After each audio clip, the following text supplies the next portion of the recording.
What is up, everyone? Welcome to CRK Guest Spotlight episode number 4. And today, my guest is the loudmouth, trash talking, fighting game loving man from across the pond, Kaworuscott. So let me just get situated here before I send him an invite. My apologies, folks. So just going to wait for some more people to get in before we send Kaworuscott an invite. How's everyone doing today? Good.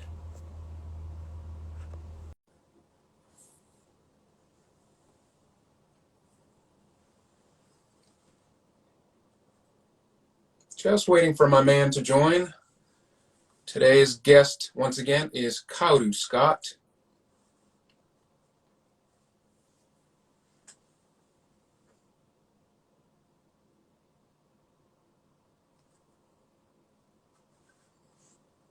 What's going on? Still collecting. Let's go.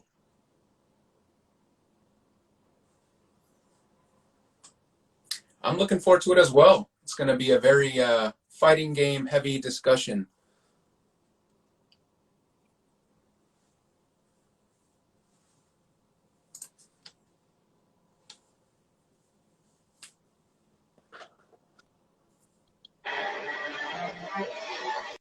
Here we go. What an epic intro.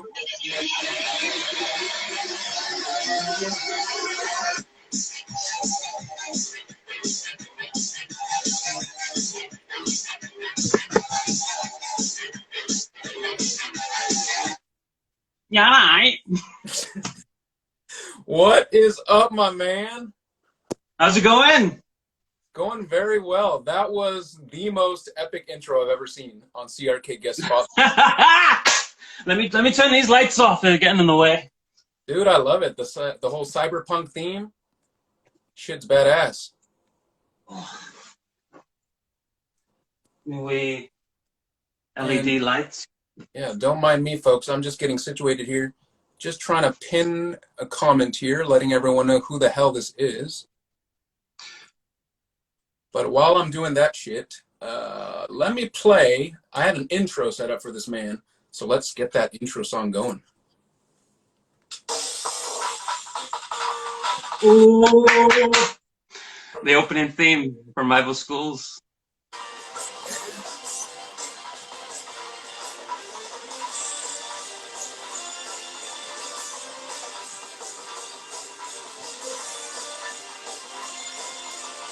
I hope you know. Funnily enough, that track isn't even on the soundtrack. Like, Right?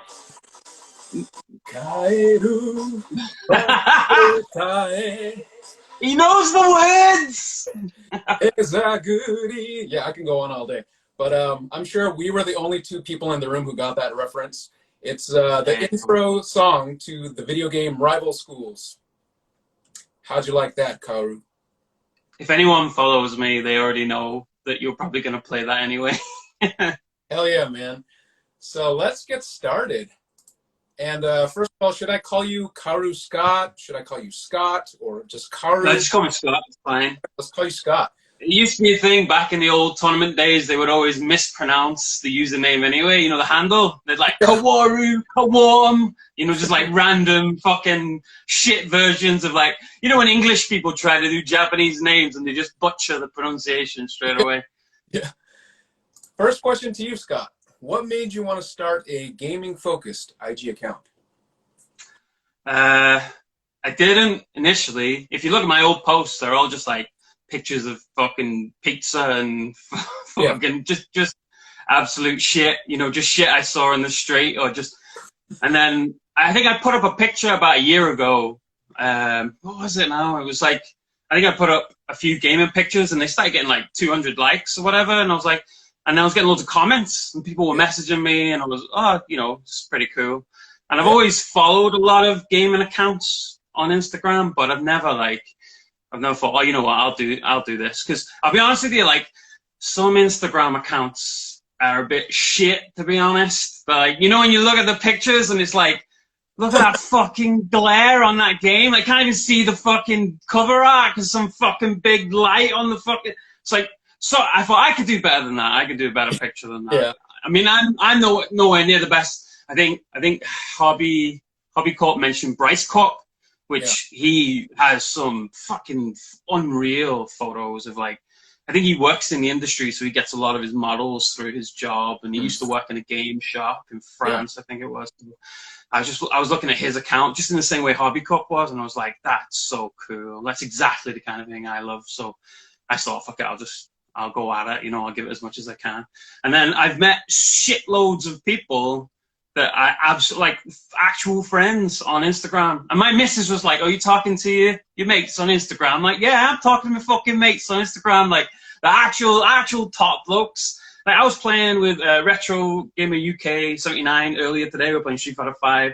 I was talking to Gometo for like 4 hours the other night, playing Guilty Gear. And I've played with tons of followers and people I follow as well. And I think it's just because of the fighting game thing as well. It's quite easy to go, "Oh, do you fancy a couple of games?" Because they're only like 3 minutes a match, you know, just jump in, have a few goes. And I see we have Gomez here in the chat joining us live. Woo! Sebastian! Yeah.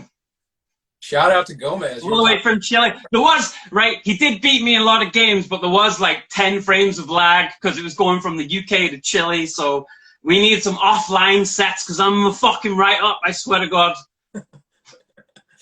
Nice. Next question for you, man. What's the origin of your username? And before you start, let me just take a wild guess. Is it an Evangelion reference? Well, you're a big nerd, so I wasn't surprised that you get that right. Yeah. But back in, what was it, like 95? Was it when Ava came out?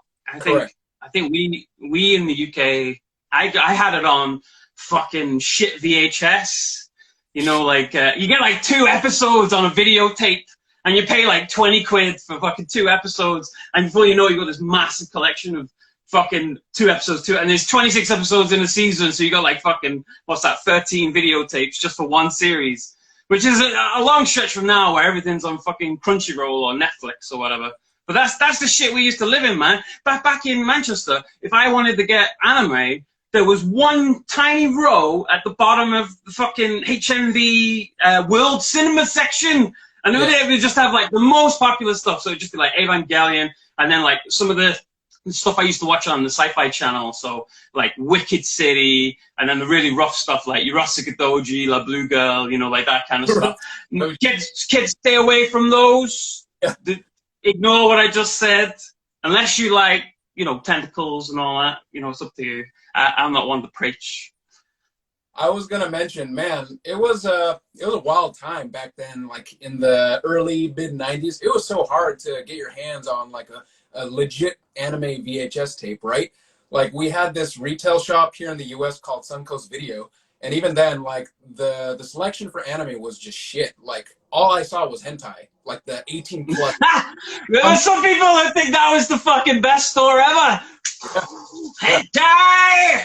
People are like, "What are you doing watching that cartoon porn shit?" You know, and I'm just like, "No, man. There's way more to anime than just this cartoon tentacle rape stuff, right?" So, well, I don't know about that, man, but it was a wild time.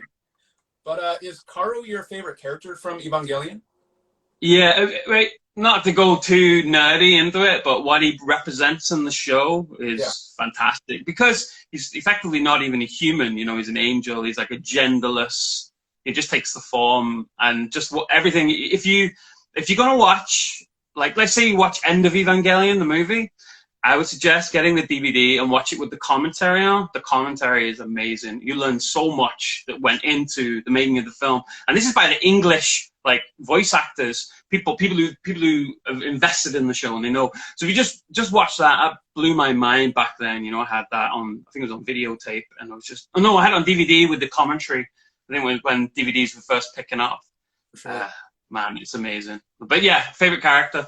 But I kind of don't. I'm stuck with the name now because I entered so many tournaments for like 20 years with that username that I can't not use that username anymore. Because I kept thinking a few times I'll like rebrand, you know, change my username. But so many people knew me from back then.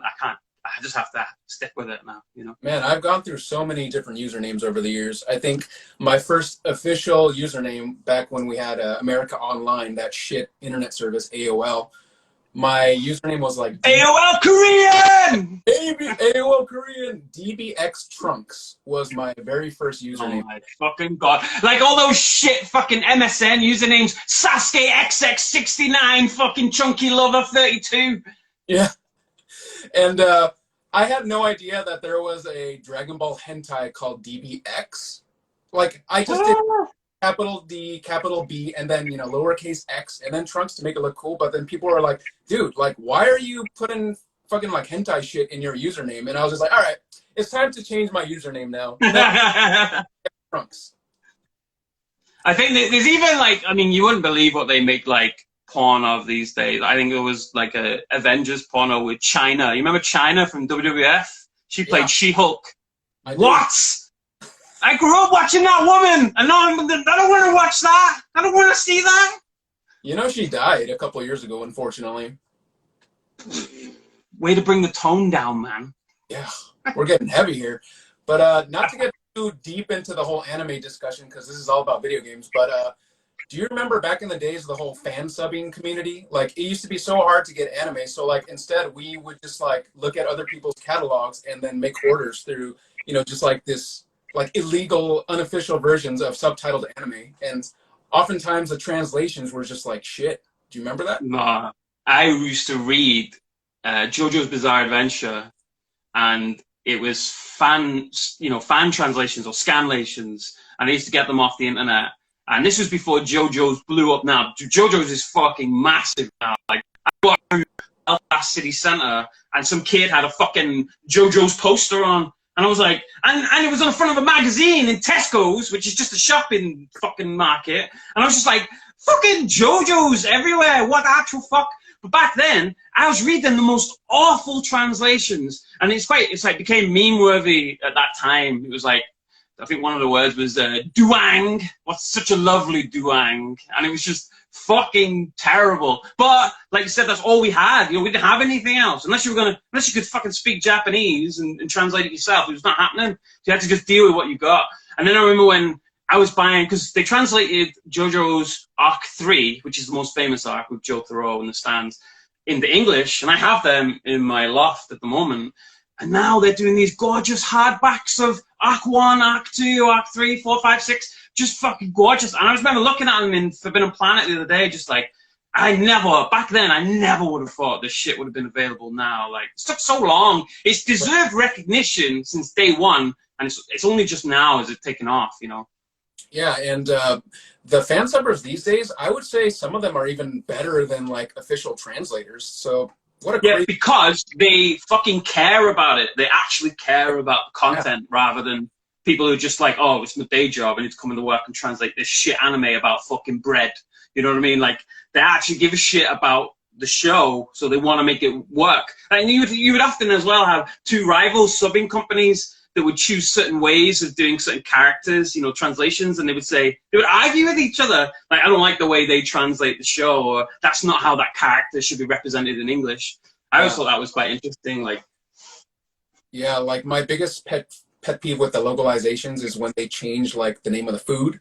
Like, they're clearly a rice ball, like a onigiri or something, and they're like, oh man, that was a delicious hot dog. I'm just like, no. Have you ever seen Pros D? The guy who does those like Vine clips about gaming and stuff? He did a really good clip about that, where he's going like, he's talking in English, but he's using like Japanese sort of words. So he's going like, he's my nakama. And then on the screen it comes up, nakama means like best buddy / pirate mate, like, I just thought it was so funny because it's exactly what you were talking about there, how they would try and sometimes they would try and be cool and use Japanese words in the translations. It doesn't work. I have a great example. I don't know if you watched Death Note back in the day, but my favorite... No, wait, I read Death Note. I didn't watch that shit anime that had awful animation. I read Death Note, which was fucking sweet. To be fair, the music for Death Note was epic, but my favorite translator's note was when he said, like Yagami said, just according to Keikaku, and then underneath it says, translator's note, Keikaku means plan. And I'm just like, Why are they doing this shit? But that's it, innit? Because it's like If I we're know. down with the kids. We know all the Japanese words. Yeah. But shifting gears here, Scott, could you share your personal gaming journey? So, what were some of your first consoles, some of your first favorite games as a child? You know what? Like people always, oh, I started with this. I don't know, man. Like I think I played Commodore 64 like when I was a kid. I don't really remember because I was a fucking baby. Do you know what I mean? So Yeah. I think I was around that. I think the first console I truly remember, like fully, was like the NES and the Super Nintendo. Like those, it kind of blurred memories because I'm like 36 now, so it was fucking ages ago. We're the same But age. I remember, what's that? We're the same age. Oh yeah, but you look about fucking 21, man. What's your secret? Those Asian genes, bro. I think I've got a pair of those. They don't fit me anymore. Yeah.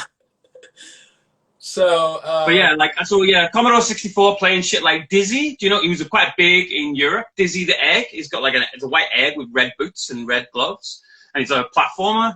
But obviously, consoles back then, well, not consoles, they were computers, but they look shit now. But it holds a lot of memories for me. But I think some of my earliest memories were like learning how to do sonic booms and Street Fighter in my bedroom. You know, like charge, hold back, press forward, and punch. You know, like so I think that's why I think fighting games stuck with me because I have a brother who's only 2 years younger than me. So we would just play I had someone to play against all the time. Whereas I know people who lived on their own, like if they were an only child, they would just play against the computer. But there's nothing better than having like a rival like all your life to just play against. You know, you start learning like, why am I getting hit by this Dragon Punch all the time? You know, what can I do to? And that's where my love of fighting games sort of stems from, was just playing fighting games with my brother all the time. yeah. Who my brother is actually fucking sick at fighting games. He went to Evo one year and he would often kick the fuck out of me. I'll be honest with you, we used to just fucking swear at each other at tournaments. But even though we had a rivalry, I always wanted to see him do well. So if I was watching him in a tournament, I'd be so fucking furious if he did something stupid, like he went for like a really stupid setup or a gimmicky combo, or like just fucking do the fucking proper combo, man, with the proper setup. Stop fucking about, dickhead. I'd go fucking mad. I'm sure people knew though, like people. I think people used to think I used to abuse him or something, but I was just passionate. I was just passionate, nothing else. Was Street Fighter 2 one of your first favorite games as a child? Oh yeah, that Street Fighter 2 Turbo with Honda and Sagat on the cover. I'll remember that to the day I die. That was just, and me and my brother used to pick, back then it was like Ryu and Ken, and then once we learned the game, I would pick Ryu and you would pick Ken, and then once we learned the game like a lot more, I had like Guile, just because I thought Guile, I think if you think about it, back then doing a Dragon Punch and doing a Fireball was really tight, like you can't really miss. Right. It's not like now where you can fart on a fucking arcade stick and a Dragon Punch will come out. Do you know what I mean? You had to actually put in the proper inputs. So Guile was quite easy because it was just hold back, forward punch, and hold down, up kick, and that was it. And you'd always get your special moves. So, and Guile's super solid like back then because you can just keep someone in a corner with Sonic Booms and Flash Kick. If they jump, Flash Kick. If they're not, Sonic Boom. And it was just like super cheap. And then throws are bullshit in the old Street Fighter games. Yeah, like the input leniency these days in most fighting games, it's so much easier compared to before. Like imagine, like Street Fighter 1, for example. Like I'd be lucky if I could even get a Hadouken out, right? Yeah, but that shit was fucking stupid. That was just bad. I mean, because the guys who made that went on to go to SNK, and then they started Art of Fighting games, and it's a different team that did Street Fighter 2, and it was good because even though Art of Fighting went on to do some amazing things, Street Fighter 2 was like the arcade game of that period, and it blew up the genre. And a lot of the games we love now come off the back of the popularity of Street Fighter 2. Like, I wouldn't have rival schools if it wasn't for how good Street Fighter 2 was. You know what I mean? It just wouldn't exist. So I owe a lot to what Street Fighter did. Yeah, I remember the very first time I played Street Fighter 2 World Warrior, it was at a Pizza Hut. And my cousin was dating some guy at the time. He was probably like 16 years old. And he was playing with Blanca. And Blanca, like, the character design is just like, really interesting. Like it's one of the most interesting and unique character designs I've ever seen. So you know, like right off the bat, I was just like blown away by that game. And I'm like, wow, it's a game where, you know, it's like one on one and you're fighting each other. Like the whole concept of that was just like mind blowing to me. Man, it's just, well, that's it, right? That's fighting games. It's 1v1. Yeah. You reliant on you and nothing, your character and you. It's not like, you know, you're playing online, you're playing Call of Duty and there's some lag or some stray bullets or whatever. Like everything that happens in the match is totally reliant on what they do and what you do and how you react to what they do. So I love games that involve skill, like pure skill, reactions, timing, knowledge of the game. Like, and nothing rewards that more than a fighting game. Like that is ultimate. 1v1, no one else is involved, no gimmicks, no stage hazards, none of that shit. Just Yeah. you and another guy. That's why I love tournaments so much. You go to the tournament and it's like your first match is against this guy and you're like, I'm gonna fuck this guy up, no problem. And then he destroys you with some fucking setup you've never seen before. And you're just like, well, it's my own fault. I should have allowed that character. I should have learned more about his character. Now I know for future events to look out for this, you know, that kind of thing. You can only have yourself to blame. Yeah, using some new technology, right, that they created in their lab. Yeah. Which kind of brings me to my next point. I personally am not a huge fan of multiplayer games. Like, I don't know how you feel about that, but That's quite a generic term, man. Come on, what do you mean you're not a fan of... I mean, a game where there's more than like 3 people playing at a time. So like that's why I personally prefer one-on-one fighting games because, like you said, it's all on you. So like if you lose, it's your fault. But like if it's like a team-based game, you know, like Halo or something, and your team fucking loses because you know one guy on the team was a dumb shit, then to me, Well, that's it, right? Like, just in the way you could say the reason I lost in Street Fighter is because I'm a dumb shit. If yeah, you're in a team-based game like Apex Legends or something, you lost because one of your players was a dumb shit. But if you're playing with friends who are just as good as you are, then you can't blame anybody else. You know what I mean? yeah, You can blame. When there's no blame. It's different, isn't it? It's that a multiplayer game is different. Like I clocked 1,500 hours on Apex Legends, and that is from playing with about 3 other guys I know from Belfast who are all amazing at the game. So our games, even though you could play Street Fighter 1v1, you play a 3v3 like that and you win, you feel fucking amazing because you're all just shouting, fucking yeah, we did it, we knew that was gonna work, we knew that setup was gonna work. Yeah, I've had some of my most favorite moments playing a multiplayer game like that. I just think it's different pigeonholes. Like Street Fighter is nothing like playing another type of multiplayer game, but they all have pros and cons, you know. yeah. And I'm looking at the comments here. Gamer with Mask brings up a good point. So he says he or she depends on the multiplayer game. So Saturn Bomberman is this. Saturn Bomber, isn't that one with like fucking 16? You can have like 16-man Bomberman or something. I think the Saturn one you get like multiple taps. I think like 4, 8, 12, 6. I think you get like 4 multi-taps and then 4 pads in each. Because I went to a convention once and they had that set up and there was just fucking controllers everywhere and everybody was just playing Bomberman on the screen. Yeah, so like I should rephrase what I said. I actually really like multiplayer like party games, you know, like Bomberman, like you said, Tetris, those types of games. But it's like the competitive multiplayer games that I'm not a huge fan of. Right, okay. But Yeah, like what would you like modern day battle royales? Do you like those? not a fan personally, but I'm I don't know. Like I don't play too many multiplayer I games. think you need to.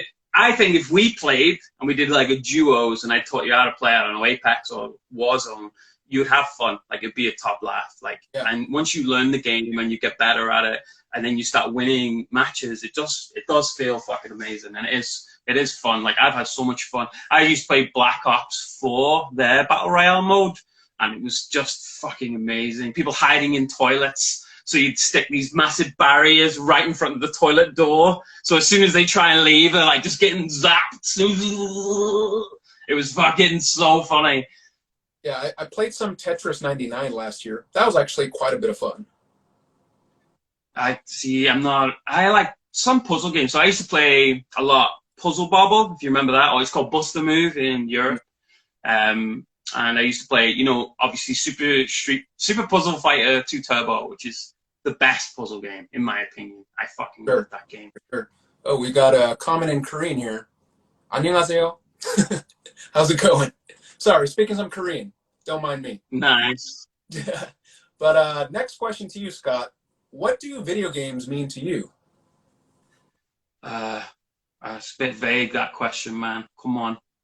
Yeah, but I mean, like, could you live life without video games?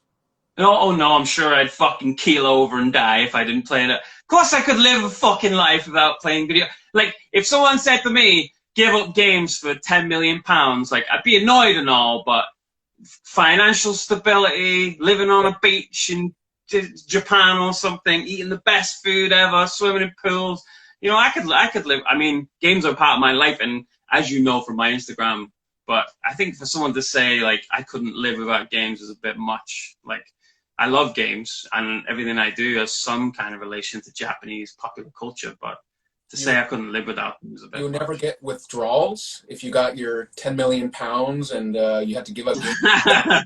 I would get withdrawals. Maybe I'd make like real life games, so I'd fucking pay human beings to go into a battle royale and fucking kill each other off, and I'd be like, yes. Love it. Just like the Japanese movie, Battle Royale. Oh, that movie's the best! But Yeah. the second movie is the worst! Get that Hunger Games bullshit out of here. We talking about Battle Royale, the OG. I saw her, when the Hunger Games came out, people were saying that you've just ripped it off of Battle Royale, and then she made some like tweet or something saying, oh, I've never ever heard of this movie or heard of it before. Yeah. And everyone was like, bullshit, it's basically the same fucking film. It really is. Like, I feel like Hunger Games was made for Harry Potter fans. Sorry. Yeah. Battle Royale for Harry Potter fans. Sweet. And next question to you, man. What are some of your favorite video games of all time? Every single Rival Schools game, obviously. Let me just grab one. Yes. Go look at my ass. So, not sure how many people on this live know about Rival Schools, but my man Scott and I, we are huge Rival Schools fans. It's a Capcom fighting game. Yes, I love it. The Japanese. Love it. sequel. Project Justice, Japanese version. But like, though, I think there's something about those games because, like, I love manga and all that, and those games really like are filled with that stuff. Like, if you go through the story mode in Project Justice, like all of the scenes in the story mode are just beautiful. Like Idayan's art is fucking. I remember looking at it going, I wish I could draw like that. And then I bought a fucking notebook to try and draw like that, and then just drew some like hideous monstrosity. And it's just like, this is not for me. I'll just stare at his work, you know. I'll just stare at the games. That's enough for me. But that's when like I wanted to get good at games because I always thought like a game requires you to input stuff, right? So there must be an optimal way to input things or an optimal way to do things. And then it was just a whole rabbit hole. And like once I started learning that, like it's so hard to keep good at fighting games. Like it's really hard, man. It's like any kind of occupation or hobby. Like you have to stick with it, you know. So for people in this live who are unfamiliar with Rival Schools, why do you think they should be playing it? How about you try to promote Rival Schools? Buy the game and turn it on. That's enough promotion from me. You'll fucking love it. Like, it's so good. No, all right, to be fair, if you take some fucking snot-nosed brat who only plays fucking Fortnite and you go, here you go, here's a copy of my all-time favorite game, Project Justice, put that on. He'll put it on and he'll go, what the fuck is this? This is a load of shit. Where are the guns? You know what I mean? Like, I can understand that. Like, but for me, it ticked all my boxes. I liked fighting games. I liked anime. I liked Japanese culture, and you can't get more over-the-top Japanese than Rival Schools. Like every line is delivered with like insane, like over-the-top, fucking just visceral, like, you know, Bakera! You know, just like let's go. You're like, and I was like, yes! And then all the characters, man. Like, I love the way the schools have distinct themes. So you had, like, Gorin High School is, like, the sports team. And then Taiyo High is, like, your traditional Japanese high school. And just, like, Gedo High, which is your street punks, you know, just loved it. Like, I just loved the theme. Like, and every week I'll be like, oh, no, Edge is my favorite character now. And then I'm like, no, Kyosuke is my favorite character, you know. So, I don't know. It's just every aspect of the game spoke to the things I liked. And that's why I still like it now, you know. Yeah, for me, I would say music is definitely a huge proponent. Oh Character yeah. designs, like you said, just like the overall setting of the whole high school setting, high school rivalries. The gameplay is also great, obviously. I mean, those are the main reason why I feel like everyone in this live should be checking out rival schools. Like, I mean, you also have Like you only because they're fucking going for like this is like 150 quid at the moment on eBay. Like you can't get it for less than that. Some selling it for 200 quid. Like it's fucking stupid. But like so you can't even get it cheap. But you can download it. Now I don't promote piracy, but if you have to pay 150 quid for a game, you can't afford it, but you still want to play it, yeah, by all means. I don't think they would. I mean, Capcom are not making any money out of you buying a second-hand copy of this for £150. So if you spread the word of the game by playing some pirated copy or some emulated copy, then go for it. yeah. Because I'll be honest with you, check this out. When I was young, right, I had this, yeah? Yeah. And this was my favorite, and I fucking hammered this shit. But I knew that the Japanese version had shit that was not in this game. Like, the shit that they couldn't be bothered translating. So guess what? Guess what I got? And I still have it. All these years on, it's got to be like 20 years old or something, or maybe it is. My pirate copy of the Japanese version is still in the case. Hell yeah, love that. So I had the real one, and then I wanted the Japanese one because I wanted to play the Japanese board game and the creator character mode that are not in the PAL release or the Western release, you know?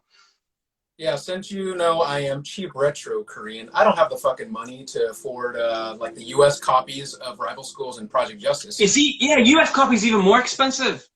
Yes. So like I believe a U.S. copy of Rival Schools 1 on PlayStation 1 goes for over like 150 plus US dollars. And I actually sold my copy of Rival Schools a while back. I'm ending the stream. Where's the button? Right. About 5 years ago. But I have a Japanese copy of 1 and 2, so that counts, right? And I also have a Japanese copy of Project Justice on Dreamcast. And you can get that for a fraction of the price. I think I paid like $30-something for Project Justice. I don't know why Western versions of games command such high prices now. Like Western versions of classic games command way higher prices than Japanese versions. Like you can get some of the best fighting games in the world from Japan, and they just cost like a quarter of the price of the American. Yeah. Like even like Third Strike, for example. Like where's mine? Like Third Strike. Like, I mean, this is not the best port, like, get the PS2 port, but, like, Third Strike American or PAL is, like, stupid money, like, close to 100 quid, you know, 80 quid, 100 quid, and then you can get that Japanese version for, like, fucking quarter of that, you know, off eBay. Yeah. And it's the same fucking game. Like, it's like a fighting game doesn't need Japanese text. You don't need English text, you know, to read versus screen or arcade screen or set your buttons, you know what I mean? So why pay out your ass?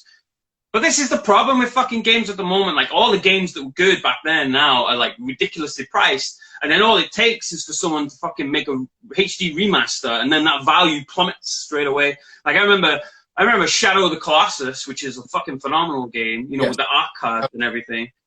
And then they brought out the HD collection on PS3, and then the price just went straight down, like, straight away for the PS2 version. Yep. Yeah, it's weird.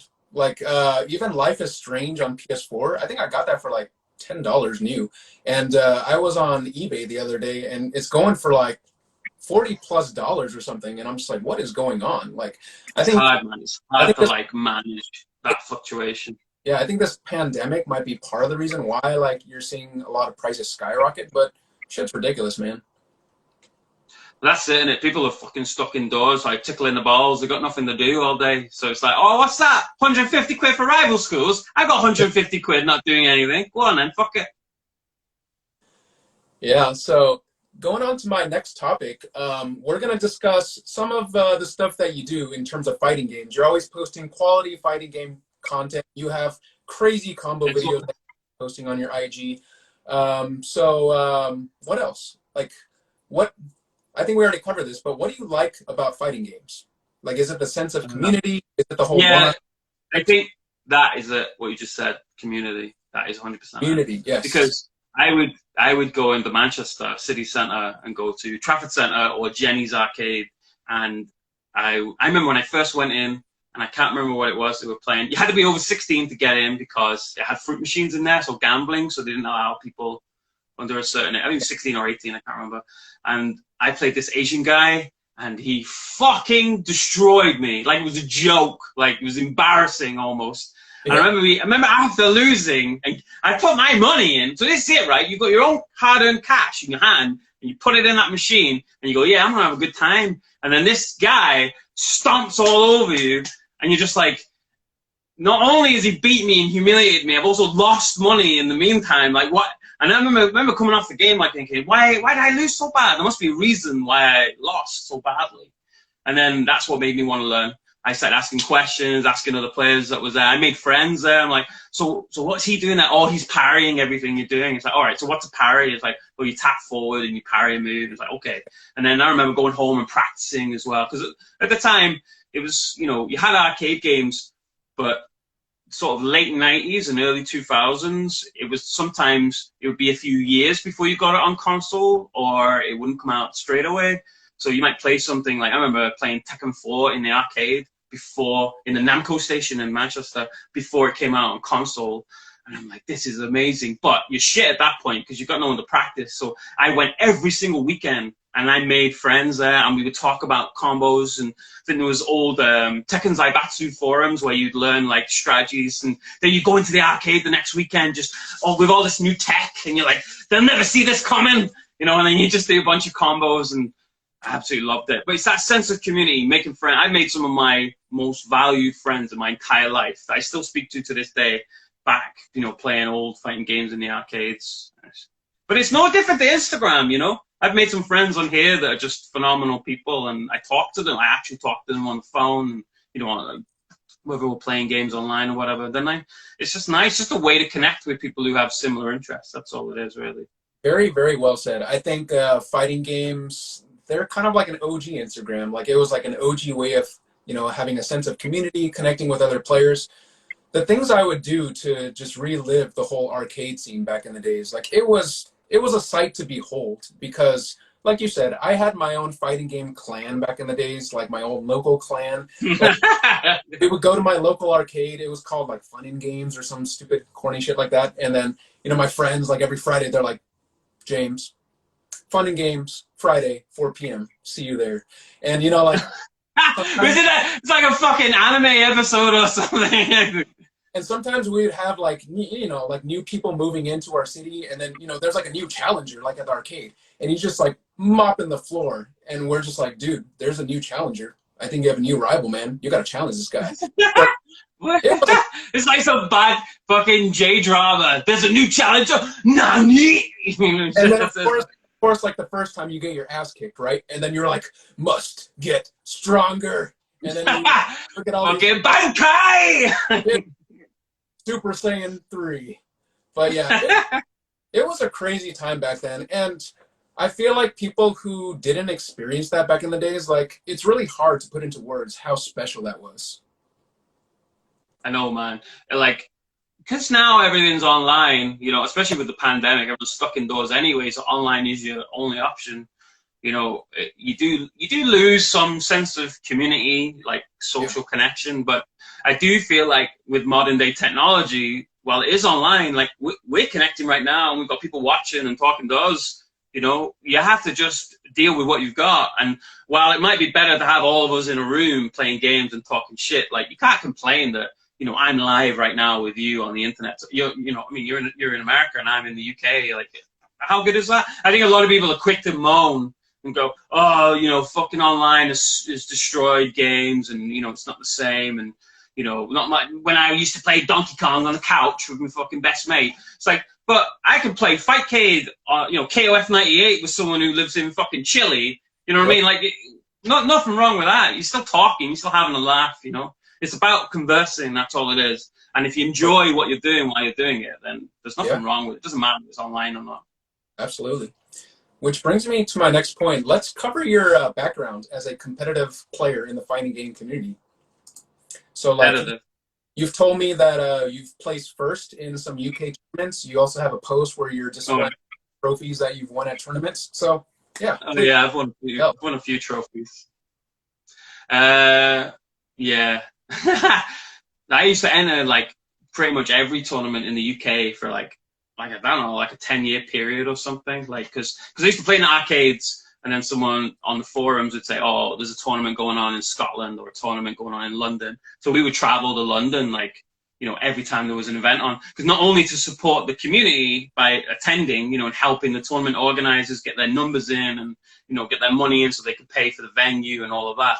But like you said, that camaraderie, traveling down together, talking about what you're going to do, what character you pick in, or, you know, it was amazing. Like some of the best times of my life traveling to tournaments. And then I wasn't too bad. I wasn't one of the best, you know, by any means, but I did well enough to win a fair few events and come top 3 in a lot of events. And I at least made a name I often made a name for myself for just being too loud, to be honest. He's that fucking loud mank who doesn't shut the fuck up while people are playing. And like, so if we went down, all the Mancunian guys went down to London for a tournament, and you had all the Londoners, and if one of my guys was playing one of their guys, even though I still loved all the Londoners, I wanted to fucking go sick. So I'd be like, fuck him up, fucking destroy him, what are you doing? You know, I just like going off my head, like absolutely loving it. But it created moments, you know, people get hyped, people gather around the console, everyone's like, whoa, whoa, whoa, whoa. Everyone's cheering like their side on. I won a tournament, right? I won a big tournament called Super versus Battle. I think it was 09, or was it 10 or something? And yeah, 09, I think it was. Yeah. And I won Blaze Blue. I came first. And when I won, right, because it was in London, I beat one of London's main players with a really skank character. I used Arakune. I beat one of London's top players, right? And they hated me so much, right, that even though I beat a guy from Greece in the finals, they should be going, oh, a guy from the UK won the UK major tournament. They just fucking booed me to fuck after I won. Right, I'm holding the trophy and I'm getting booed by people from my own country just because of that rivalry was so strong between the North and the South. Like, it didn't matter that I beat, you know, some guy from another country. It mattered that, oh, a guy from fucking Manchester won with bullshit character. So I was on that stage, mate. I was grabbing my balls, giving them the finger, and they come fuck right off. Mate, I deserved that win. If you can't deal with a character, that's not my fucking problem. Get fucked and fuck off. 1 minute. Check it out. Who went home with a trophy? Me, not you, you cunt. Love it, man. What other games have you placed first in? Load, Tekken, Marvel vs. Capcom. You know, just fucking, I can't even think. Guilty Gear. I love Guilty Gear. I think Guilty Gear is the pinnacle of 2D fighting games. Like, better than Street Fighter. Like, I always say, like, my favorite fighting game is Rival Schools, but not for its competitive nature, because it's not very strong when it comes to... Right. It's good, but it's not very strong when it comes to competitive mechanics and balanced mechanics. Whereas Guilty Gear, this one is... Like, it's got some bullshit in it, just like any game. There's, like, tiers like Eddie and Testament and everything. But in terms of raw fighting game mechanics, like, leaps and bounds. Even that game now, like, leaps and bounds beyond, like, so many, even modern-day fighting games. Like, that's why when they did the rollback netcode for Guilty Gear XX plus R, you know, it was just, they had thousands of people come back because the game is fucking fantastic. Like, it's a fantastic game. I mean, I wasn't a big fan of the plus R changes because they made the character I used, which was Zapper, a bit too strong, and I liked that he was like low tier, and then all of a sudden he's the fucking best character in the game, and people are like, oh, you only picked Zapper because he's fucking the best. Like, no, I've been using that character for fucking ages. Like, and yeah. That leads to my next point. So you shared with me that you were featured one time on Kotaku, right? Do you want to tell everyone what happened there? Yeah. Wait.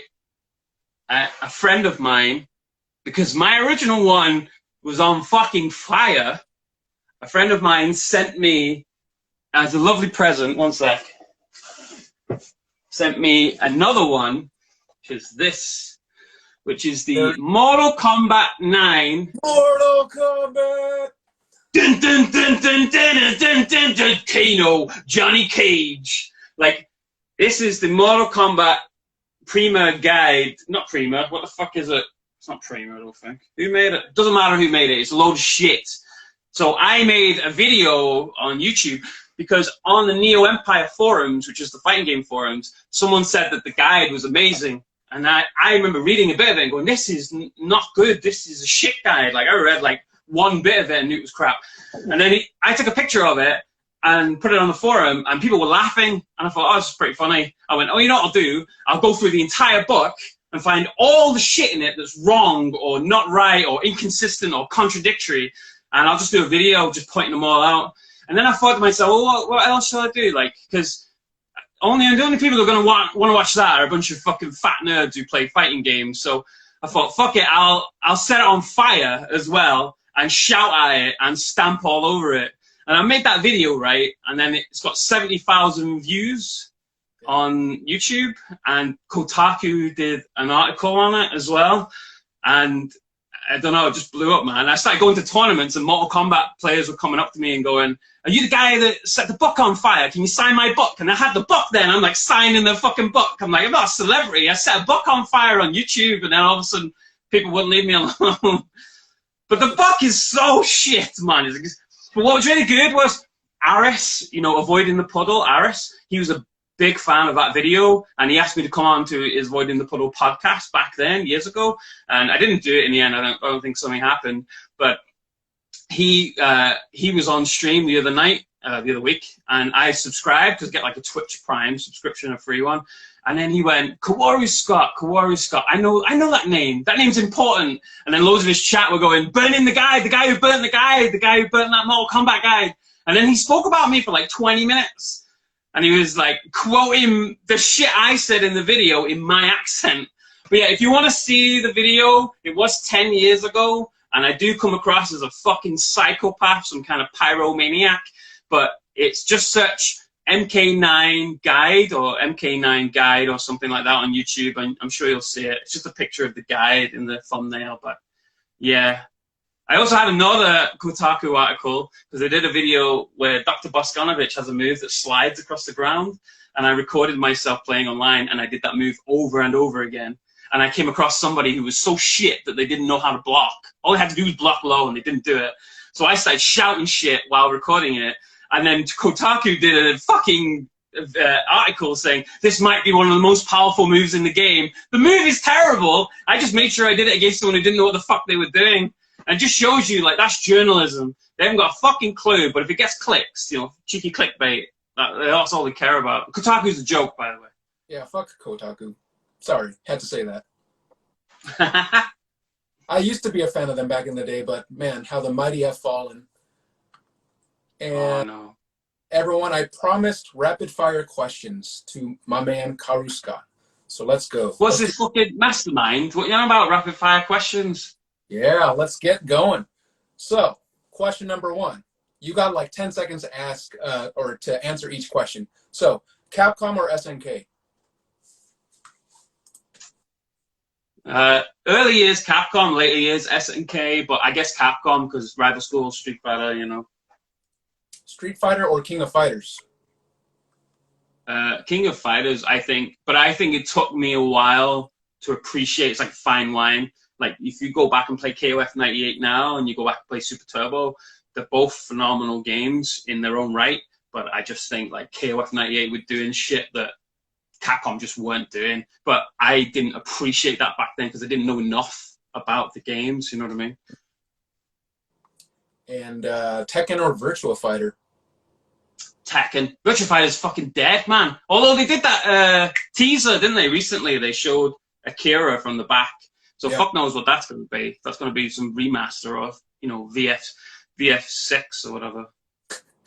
Yeah, I don't want to vouch for, like, the whole Japanese fighting game community, but from what I've heard, at least, I hear there's, like, hardcore fighting game players in Japan who consider Virtua Fighter much better than Tekken. Like, they consider it a serious fighter, where Tekken is just kind of like, you know, like mid-tier. But it's that exact reason. It's that exact reason is why it's not as popular as Tekken. Correct. It's because it is too difficult to play. It is too hard to be good at. Just to be consistent. Put it this way, right?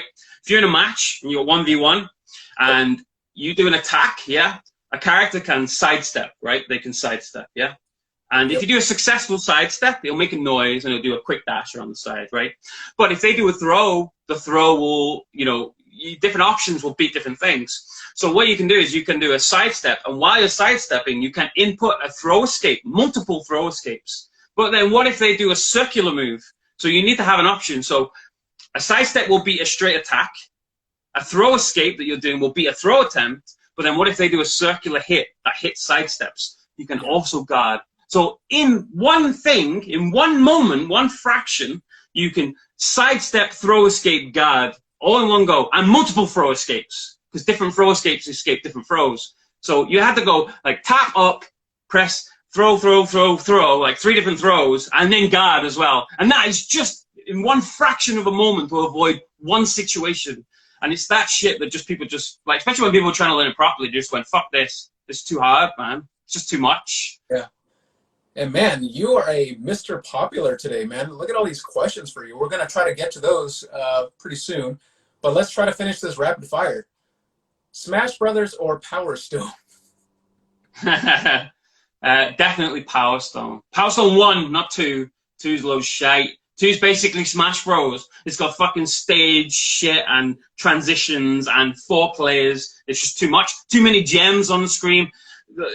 Power Stone 1 was like a 1v1 fighter, arena fighter. That was it. You had 3 gems that were on the screen. You had 1v1, and then you had shit you can grab on, swing off, and it felt more balanced, like a proper fighting game. If 2 was like that, but with more characters and better balancing, fucking would have been perfect. But they made 2 more like a Smash game, so it's just all like, oh, the stage is falling apart, and then you fall through, and shit's coming out the walls, and like, now you've got 4 characters on the screen, and there's 25 gems. It's like, it's too much, man. Strip it back to the way it was. Do you consider Smash Brothers a serious fighting game? I do now. I didn't back then. I really didn't back then. I do now. Like, I've learned Smash. I learned Inkling Girl on Smash Ultimate, like properly learned. Like, I went out of my way to spend hours learning how to play the character properly, learning from like top players, like Mewtwo King, as he called. And it's hard, man. Like, they're not easy. In terms of Smash, a lot of Smash will get looked down on by proper fighting game community, but the terms of execution in Smash is way higher than most fighting games, like way higher. Because you have to learn not only what you would need to learn in a fighting game, like whiff punishing and juggles and all of that, you need to learn like everything from like edge guarding to the way you manipulate stage levels, and just there's loads more involved in Smash. Right. There's loads more variation involved, which in turn makes it more difficult. There's more to manage. Yeah. And so we still have time for questions. I'm going to have you answer these with either one word or one sentence. Let's see if you can do it. Ken Masters or Terry Bogard? Ken, for sure. Like, Ken is Ken. Ken, look, I'll stop talking. Go on, Ken. Ryu, Kyo Kusanagi, or Soul Bad Guy? Are we just talking about the characters, like just who they are? Ryu is iconic. He's the staple. That's why every other fighting game has a Ryu, because it's Ryu. Do you know what I mean? A typical noble Japanese guy who's solid mid-tit. You know what I mean? So you can't argue with Ryu. But I love Guilty Gear, so Soul Bad Guy. Gunflame. Okay. Favorite FGC player of all time? I used to love watching Filipino Champ on Marvel vs. Capcom 3. Because of all the trash talking, right? He was the best, man. It was like watching old school, Attitude Era WWF. Like, that's what it felt like. Rivalries, like people going fucking mad, like in the middle of matches and all. Like, it was just phenomenal. It was just phenomenal TV, let alone fighting game TV. So to me, watching Evo and knowing that like Filipino Champ is in top 8 at Evo, my mind was always blown, because I wanted to see it pop off. I wanted to see shit go down. Like, just Filipino Champ definitely is always my favorite to watch. Yeah. All right, that ends rapid fire. Let's try to get to the questions. I think we have like 5 or 6 minutes. I pinned the first question that was asked from Joanna Madden. So it says, Scott, Joanna! Hypothetically, if you That's had one of my good friends that played with Ken and Ryu, which of these friends would you say is better at Street Fighter? So what she's talking about is actual 2 people that I know that play Ken and Ryu, and they have a rivalry. Like, at one event we went to, one of them won and the other one won. And now she's basically telling me that say who's better. I think they need one more game to decide who is the best, and it's potential for either one. Yeah. And I'd like to get to my man Hobby Corp, because he's going to throw that question right back at you. If your house was on fire and you had to grab something to take with you, what would it be? I don't know, probably Japanese copy of Rival Schools 2, just because it's my #1 game. It's my favorite ever game. So, and I put it on the other day, well, the PAL version, to do that post I did, just to do some combos, and I was playing it all day, man, just because I fucking loved it. Like, I was just like, oh yeah, I wonder if I could try this, I wonder if this works, and I went through story mode a few times and just loved every minute of it. So 100% it would be that. Excellent. Prehisto Geek says, to change the subject a bit, explain to us in a few words why MGS3 is so important to you. Nice. So I like a lot about Metal Gear Solid 3. I felt like they really perfected the Metal Gear sort of formula, if you will, at 3. And 4 changed a lot, and a lot of people don't like 4. And then I really like 5. 5's phenomenal, but 3, I love the camo system in 3.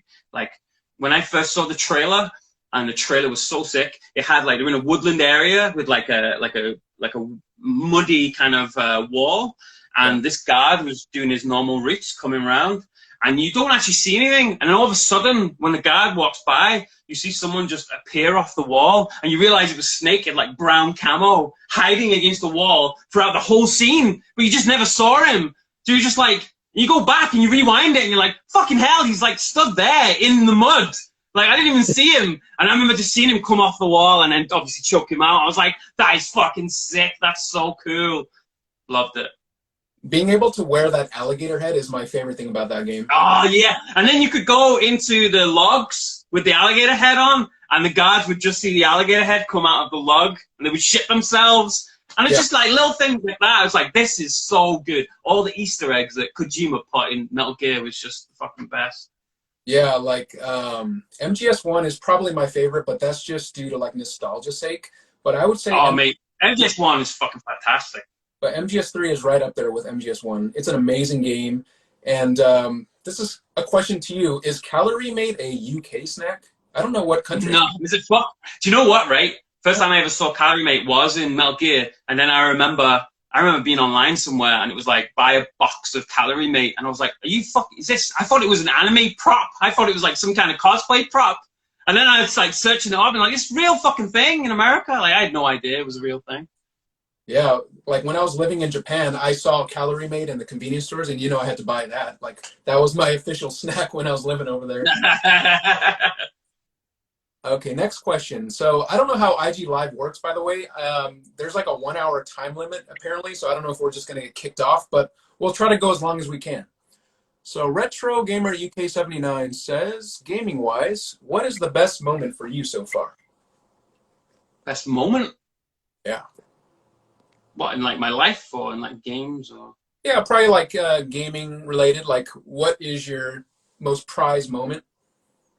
My favorite memories were back in Manchester in my old arcades with all my friends, putting your pound coins on the machine to say when your turn was next, and then getting on and playing and talking. Like, those are treasured memories for me in terms of games. Obviously, meeting my girlfriend is my most prized moment.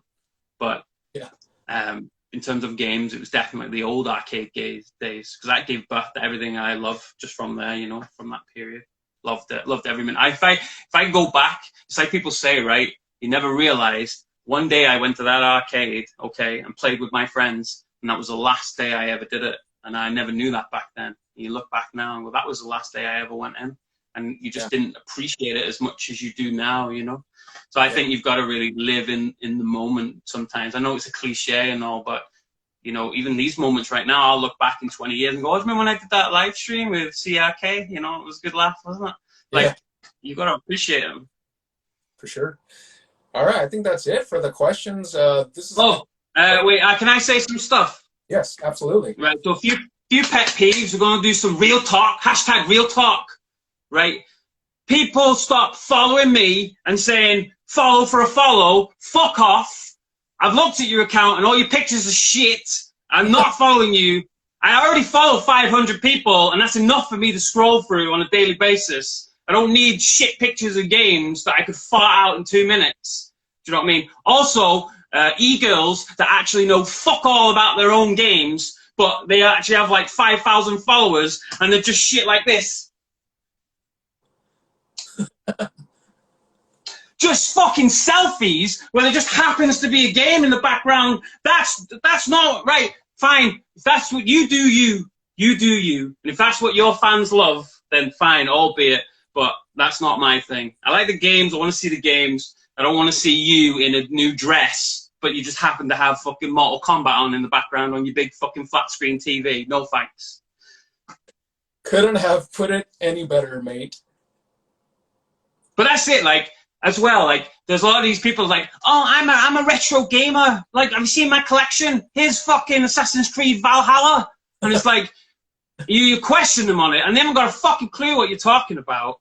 And it's like, they'll pull a shitload of games on their Instagram, and you'll ask them a question, and they go, oh, I don't know, I haven't actually played the game. It's like, what the fuck are you doing then? You're just going on eBay and going, I'm going to buy 45 games, post them all on the Instagram, and then they're just going to fucking sit in a drawer for the next fucking 5 years. Do you know what I mean? What's the point? What's the point? Where's the story? Where's the connection? I could do that. What if I owned a fucking shop? I'd be here all day putting up fucking pictures of games I've never played before. Fucking joke. This is a legendary live, my man. But that's it, man. Like, I was joking with someone else. Like, I might start doing like selfie pics, you know, with the games, just like, and then sorting out my. I trimmed my beard for this. Do you know what I mean? I normally live in a fucking shit tip. I spent 2 hours cleaning this fucking room just so it didn't look like a fucking dump. Do you know what I mean? Like, I wanted to present myself. My natural surroundings are fucking discs and games and shit everywhere. That's what it is. Do it. All right, everyone, give this man a follow. Kaworuscott, once again, he's amazing. He talks tons of shit. He knows his shit. He can back it up. He's amazing. He's hilarious. Give him a follow. All right, thanks again, man. That was good fun. Woo! Did it back. End it with Hadouken! Hadouken!